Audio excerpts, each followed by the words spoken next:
রাধে রাধে, আশা করি সবাই ভালো আছেন, সুস্থ আছেন, আর আমি ভালো আছি। আজকের রেসিপি কেওয়ার, রাজস্থানের অনেক প্রসিদ্ধ একটা মিষ্টি, খেতে দারুণ সুস্বাদু। রেসিপির প্রথমে বানিয়ে নেব ক্ষীর। তার জন্য আমি এখানে 1 লিটারের থেকে একটু কম দুধ নিয়েছি, আর দুধটা হালকা গরম হয়ে গেলে এর মধ্যে দিয়ে দিয়েছি ছোটো কাপের 1 কাপের মতো পাউডার মিল্ক। আর এটাকে খুব তাড়াতাড়ি দানাদার ক্ষীর বানানোর জন্য একটা ছোট্ট টিপস আপনাদের দিচ্ছি, একটুখানি ফিটকিরি এর মধ্যে দিয়ে দিতে হবে। তাহলে না খুব সহজেই এটা দানাদার ক্ষীর তৈরি হয়ে যাবে আর অনেকটা পরিমাণে তৈরি হবে। তো দেখুন আমার ক্ষীরটা কতটা সুন্দর হয়েছে। এর মধ্যে একটু এলাচের দানা আর দিয়েছিলাম চিনি। আর ফিটকিরির পরিমাণ কিন্তু খুব সামান্য দিতে হবে। 1 কাপ চিনি আর 1 কাপ জল দিয়ে এদিকে একটু শিরাও বানিয়ে নিয়েছি। এবার ব্যাটার বানানোর জন্য একটা পাত্রের মধ্যে নিয়ে নিয়েছি মেল্টেড ঘি। ঘিটা কিন্তু আমি আগে একটু গরম করে নিয়েছিলাম। এবার এর মধ্যে দিয়ে দিচ্ছি বেশ খানিকটা বরফ, কিছুটা বরফের টুকরো দিয়েছি। আর আমি একটা বরফের চাই থেকে ভেঙে অনেকটা বরফ দিয়ে দিয়েছি।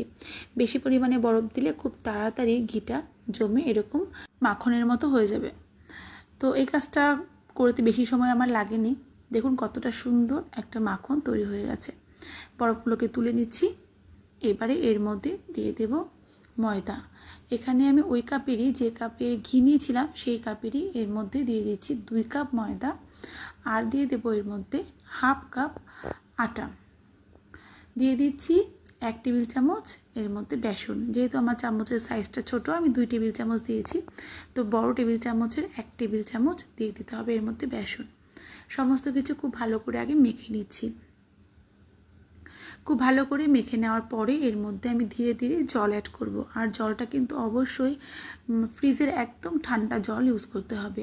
আমি একটা পাত্রের মধ্যে জল ডিপ ফ্রিজে রেখে দিয়েছিলাম, সেটা অনেকটাই বরফ হয়ে গেছিলো। আর বাকি আমি জলটা এখানে ইউজ করছি। তো একদম চিল্ড ওয়াটার দিয়ে এই মিশ্রণটা বানিয়ে নিতে হবে। তো হাতের সাহায্যে খুব ভালো করে মেখে নিচ্ছি। আর এর মধ্যে যেহেতু ঠান্ডা জল দিচ্ছি, তো তার জন্য একটু দানা দানা থাকবে, কিন্তু হাতের সাহায্যে খুব ভালো করে মেখে নিতে হবে। আর এর মধ্যে দিয়ে দিয়েছিলাম 1/2 কাপের মতো ঠান্ডা দুধ। আটার ময়দা মিশিয়ে আমি প্রায় 2.5 কাপ বা 3.25 কাপের মতো গুঁড়ো এখানে ইউজ করেছিলাম। আর এটাকে মাখার জন্য আমি ডবল পরিমাণে জল ইউজ করেছি, প্রায় 6 কাপের মতো জল, 5 কাপের মতো জল, আর তার সাথে 1/2 কাপের মতো দুধ আমি এখানে ইউজ করেছি। তো একটা পাতলা ব্যাটার বানিয়ে নিয়েছি আর ব্যাটারটাকে আমি ছেঁকে নিয়েছি। এবারে আমি একটা মোটা ভারী একটা পাত্র নিয়ে নিয়েছি। ওই সাইজেরই গেভারটা বানাবো। তার জন্য এখানে আমি রিং ইউজ করছি না। রিং ছাড়া কী করে বানাতে হয় সেটা আপনাদেরকে শেয়ার করছি। তেল গরম হয়ে গেলে তার মধ্যে অল্প অল্প করে আমি মিশ্রণটা দিয়ে দিচ্ছিলাম। আমি প্রায় 8 থেকে 10 বার মতো অল্প অল্প করে মিশ্রণটা দিয়ে গেছি, একটু বাদে বাদে। আর মাঝখানটাকেও একটু ফাঁকা করে দিয়েছিলাম। তারপর মিডিয়াম ফ্লেমে একটু জাল করে নেওয়ার পরেই কিন্তু এত সুন্দর একটা গেভার তৈরি হয়ে গেছে বিনা ছাঁচে।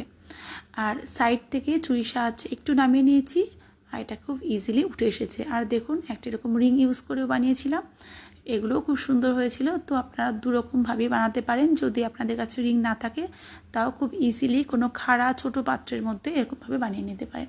প্রথমটা একটু বেশি ভাজা হয়ে গেছিলো, তো তুলতে গিয়ে ভেঙে গেছিলো। আর দেখুন কতটা সুন্দর জালিদার তৈরি হয়েছে। আর ব্যাটারটা না আপনারা চেষ্টা করবেন ঠান্ডা কোনো জায়গায় রাখতে। আমি ফ্রিজের মধ্যে রাখছিলাম আর অল্প অল্প করে বের করে ইউজ করছিলাম।